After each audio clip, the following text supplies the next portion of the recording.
కాంగ్రెస్ తో పాటు విపక్ష పార్టీలన్నీ అదానీ అంబానీలతో సహా పలువురు కార్పొరేట్ వ్యక్తులపై రాజకీయ విమర్శలు చేస్తున్న తరుణంలో ప్రముఖ ఆధ్యాత్మికవేత్త జగ్గి వాసుదేవ్ కీలక వ్యాఖ్యలు చేశారు. దేశంలో సంపద సృష్టించేవారిని, ఉద్యోగాలు కల్పించేవారిని రాజకీయ వివాదాల్లోకి లాగొద్దని సూచించారు.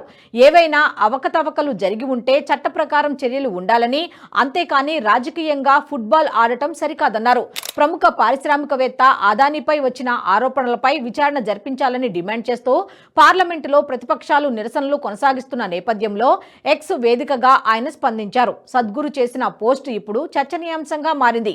ప్రపంచంలో ప్రజాస్వామ్యానికి భారత్ దీపస్తంభం కావాలని ఆకాంక్షిస్తున్న తరుణంలో పార్లమెంటులో కార్యకలాపాలను అడ్డుకోవడం నిరుత్సాహం కలిగిస్తోందన్నారు. మన దేశం భవ్య భారత్గా ఎదగాలంటే వ్యాపారాలు అభివృద్ధి చెందడం ఒక్కటే మార్గమని సద్గురు తెలిపారు.